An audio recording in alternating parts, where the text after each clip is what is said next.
Welcome back to Detroit's Morning Answer with John Anthony. One of the things that I like to pride myself on is interviewing candidates. I'm telling you, I really love to do it because what you hear a lot from voters is, well, I didn't know who he was or who she was. And that's one of the reasons why I try my best to interview all candidates once they make, that are running for office, because it's important for the voters to know who they're voting for and why these people are running for office. When you want to know why Michigan, because Michigan is not short on ambition. It's short on trust. Families feel squeezed. Workers feel unheard. Parents, well, we know how they feel, sidelined. Too many people believe Lansing works for itself, not for the people who sent them there. Our next guest is not a career politician. Ralph Rebandt was raised in Woodhaven. He grew up around real work, real risk, and real consequences. His background bridges labor and business, giving him a perspective that is rare in Michigan politics and increasingly absent in leadership. Ralph Rebandt is running, not Rebandt, I said Rebandt, is running for governor of Michigan. I'm sure he's laughing right now, with a simple claim that Michigan can do better. Not louder, not bigger, better. He says the state can become the strongest economic engine in the country while protecting families, respecting parents, and restoring trust between government and the people it serves. Ralph Rebandt, welcome to Detroit's Morning Answer. John Anthony, it's my privilege to be with you this morning. Thank you. I appreciate the invitation. No problem. I think the first question all the listeners probably want to hear is, why is Ralph Rebandt running for governor now instead of continuing in business or private life? Well, as you may know, I ran in 2022 for governor and did not make it at that point. And over the last year and a half, delegates, donors, citizens, friends, they've all asked me, are you going to run again? And I would always say no. And then we would throw out, my wife and I began to pray about it and kind of put out a fleece to the Lord. If X, Y, and Z happen, we'll jump in the race. And to our surprise, X, Y, and Z were almost miraculous, and they did happen. And here we are running in the race and doing exceptionally well. We're blown away, John. Yeah. Yeah. Ralph, I get a lot of grief because I don't do like attack interviews. My belief is I think the campaigns will do that to each other. My thing is I want to humanize the person that's running for office. I want people to get to know how Ralph Rebandt thinks. Tell us about where you grew up, the kind of work you were exposed to in early life, and how that shaped your understanding of responsibility. Well, I grew up in a home that did not have a lot of money. My dad farmed on the side. He grew up on a 60-acre farm, not large, but enough to help sustain. They had some animals, and so that was still in his blood when I was growing up. So I had a pony, we had a horse, we had chickens and rabbits and stuff like that. We farmed wheat, oats, and we sold sweet corn on the side of the road in our little road stand at 19 cents a dozen. But, one of the things that I'll never forget was I was in a hardware store in Trenton with my dad, and I saw this pocket knife. And I'm like, Dad, I would really like to get that pocket knife. And he said, you can have it. And so I said, awesome. So I called the guy over, and I'm looking at it. And my dad looks at me, and he says, I'm not buying it for you. You can save your money. I'm like, what do you mean save my money? I don't have any money. He said, well, you got to find some work. He said, here was his phrase.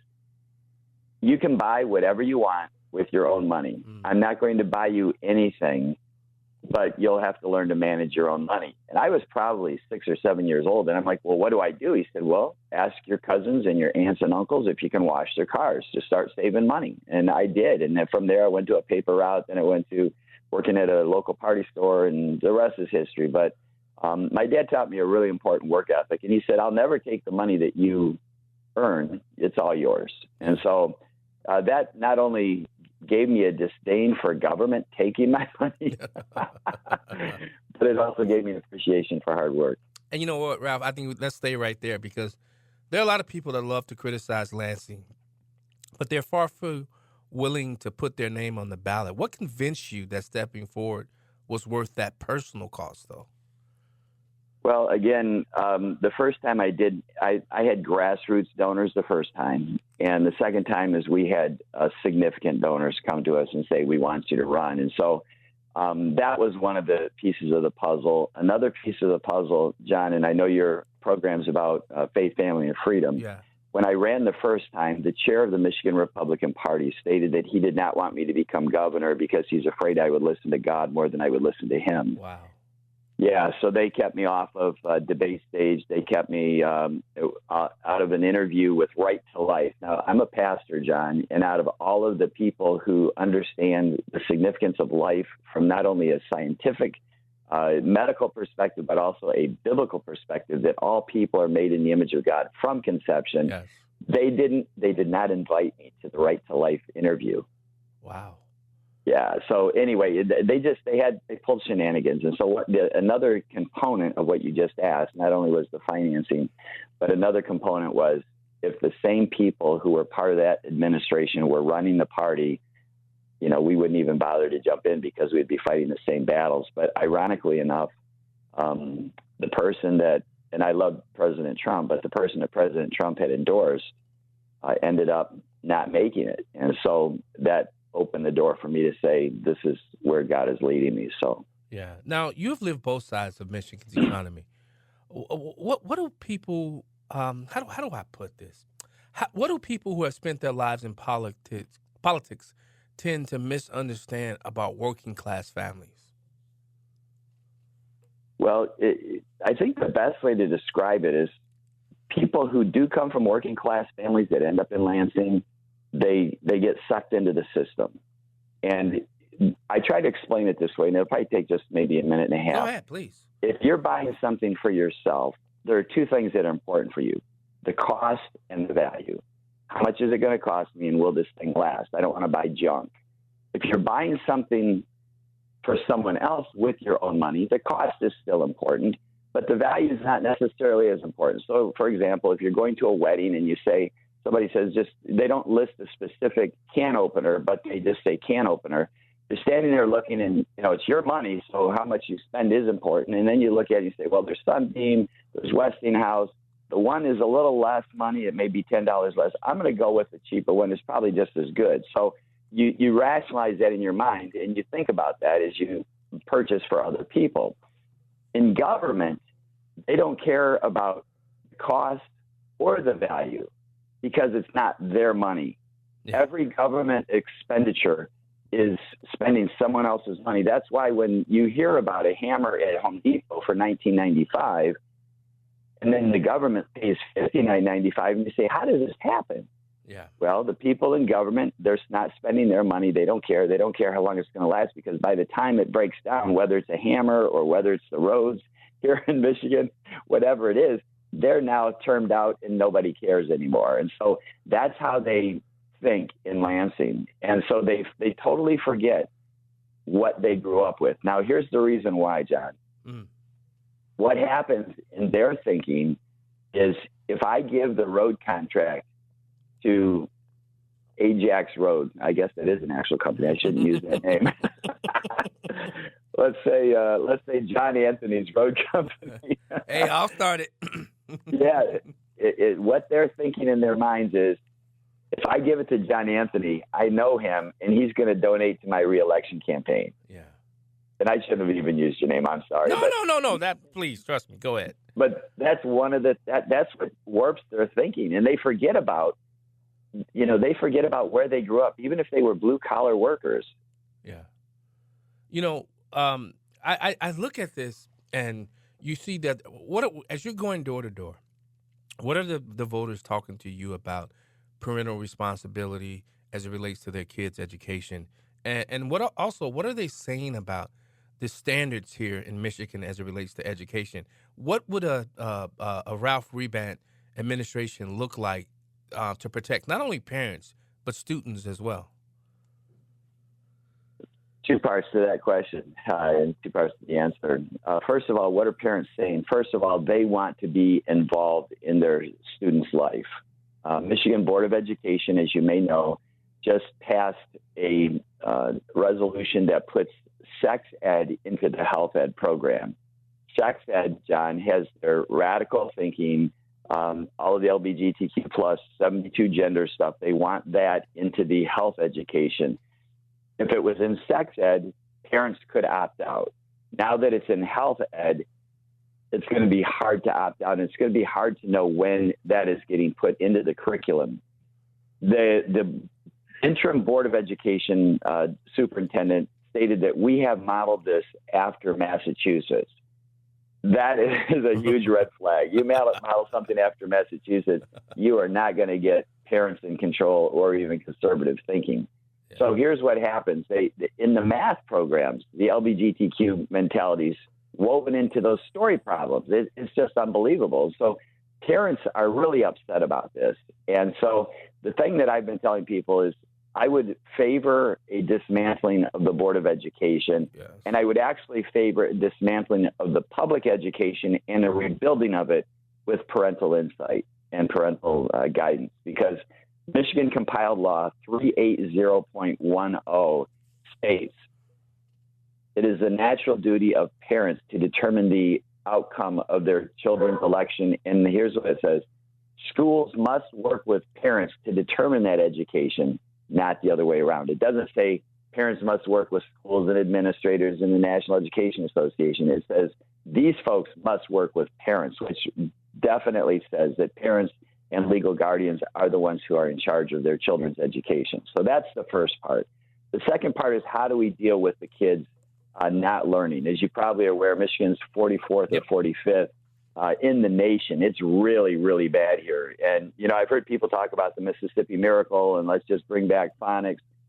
You know, John, here's the thing that as a governor and as a pastor and as a human being, I always like to get to the underlying issues. Why aren't kids learning? Yes, it could very well be the curriculum. It could very well be, and I would be in favor of phonics. That's an awesome program. But we have to ask deeper questions like, why aren't the kids learning? What's going on in the classroom? Is it a language barrier? Is it an attention span? Is it the class size is too big? We need to ask those serious questions in order to come to a successful result, namely that we go from 44th to in the top 10 or maybe even the top 1. Yeah. Now, Ralph, how important is public safety and the rule of law to your campaign? I'm a former police officer, and I have to say, every single candidate that I've interviewed for that's running to be the next governor of Michigan are all supportive of law enforcement.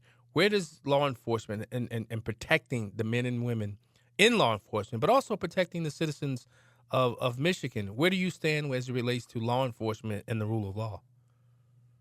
It's a great question. My answer is simply this. I support them 100%. And the interesting thing is I'm the only candidate that they are supporting. I have the unanimous endorsement of the Southeastern Michigan Chiefs of Police. I've been their chaplain for about 35 years. I've been the chaplain of the Chiefs of Police in Michigan, the whole state, for about 33 years. I'm the chaplain in Farmington Hills and Beverly Hills, two suburbs around Detroit. And so my whole heart is toward protecting them. In fact, when that young lady, 19, and I forget the other person who died in D.C. when they were outside, the National Guard. Oh, yes, from Iowa. Yes, sir. I posted a reel, and I said, I will push for the death penalty for anyone who kills a law enforcement officer. And that's where I am. In fact, I've talked to these chiefs for, as I said, 35 years. And about 20 years ago, we had a summer conference where we gave out the Red Cross, the Police Cross, to like 6 or 7 families, police officer families who lost their loved one in the line of duty. And I'm telling you, John, it was an emotional. Sorry. No, please. It was an emotional event for everybody there because this shouldn't happen. The lack of respect for law enforcement, the lack of respect for anyone is there. In fact, we live not in a cancel culture anymore. We live in an assassination culture. Ooh. And the only thing that's going to change that is if you can change the heart. And that's why as a pastor, I've seen people's lives changed. As a chaplain, and I've ridden, and the guys in the back seat, I'm talking to them, and I follow up with them afterwards, and have a relationship with them, and see them come to actual faith in Christ. And I've seen families that were on the rocks, ready to be, destroyed by whatever it is, drugs, alcohol, suicide, and God has spared these lives. And here's the other thing. When Jesus taught, he said, these are hard issues. And we know that. People will say, well, you can't legislate morality. That is right. You can't legislate morality. It's only truth that will change the heart. And here's what's happening in Michigan. When Whitmer became governor, the budget was $59 billion. It is now encroaching on $90 billion. And the reason why people in Lansing keep throwing money at problems is because they don't know that it's a hard issue. They think all you have to do is pass legislation and wash your hands and say, hey, we took care of that. We passed a bill. We added another law, which, as I was just saying, doesn't change the heart. Or they say, let's throw some money at a program. And throwing money at a program, though it may satisfy their mind, it doesn't change it, because we have spent, as a nation, $22 trillion on social programs, and nothing has changed. Nothing has changed. It's only gotten worse. If you're just joining the show, we're talking to Ralph Rebandt. He's a candidate to become the Republican nominee to run for governor of Michigan. I don't even know how to pivot from that, because that was a faith-based, very emotional, very good. It got me speechless a little bit. But, economy, jobs, and cost of living, affordability. How does a Ralph Rebandt candidacy, or let's say you become governor, what's the first three things that you think you'd say, this is what I want done? You pick up the phone and you call Speaker Matt Hall and whoever's the newly Republican president or leader in the Senate. These are my first three agenda items. What are those? Well, the first one that I've been telling people is that I want to get rid of the corruption in Michigan, and that begins with the budget, and that begins with people who are unelected government employees, people who make our lives miserable by passing rules and administrative things that that just inflict pain, financial pain and emotional pain on businesses. So the first thing is I will find 2,000 non-elected officials that we can buy out their time so that they will actually retire, and we will not refill those. So that's going to add several $million into the budget and save us money down the road. The second thing that's important to me is having the budget itself looked at very carefully. And I've been telling people that I'm going to use my veto pen.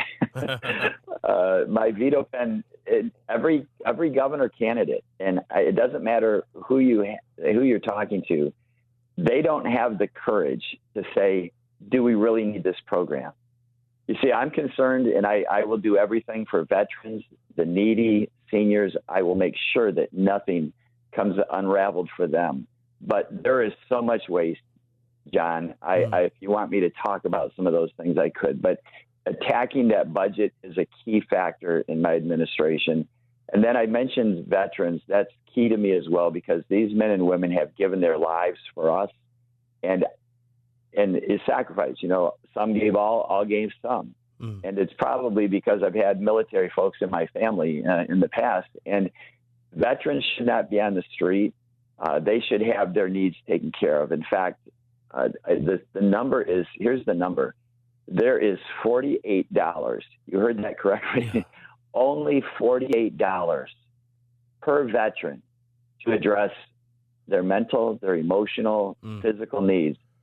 Now, you look at the budget, it's in the millions. Yeah. But that doesn't go to the people that are needing it the most. That only goes to readiness. And I'm not talking we shouldn't have our National Guard ready. I'm not talking about that at all. But we need to cut the waste so that we can help these folks and make sure that they're not on the streets. Wow. Well, as somebody who lost their 18-year-old son to suicide, mental health, especially with our veterans and our law enforcement, is something that's near and dear to me. Ralph, where can people find you? Where can they learn more about your campaign?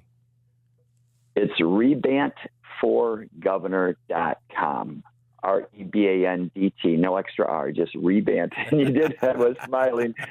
Yes, just Rebandt4Governor.com. Or if they, search, Ralph Rebandt for Governor, Michigan, or Ralph Rebandt, Ralph, Michigan, it should come up. Yeah, I want to, again, thank Vance Patrick for giving me your information so that we can get in contact with you. Vance has been just an integral part of getting this show off the ground, and he spoke highly of you. He told me you got to get him on. So guess what? You're on, sir. I love it, and I appreciate it. Vance is a good friend, and I'm just glad to be representing Michigan. If I could say one other thing, real quick. Yeah, if we keep hiring or sending to Lansing politicians, attorneys, businessmen and women who they've not fixed this over in my lifetime. Yeah. We keep sending it. It's wash, rinse, and repeat. We've got to send somebody who's an outsider that's different. All right, Ralph Rebandt, thanks so much for joining us today. Thank you, John. I appreciate it. Take care, brother. We'll be right back.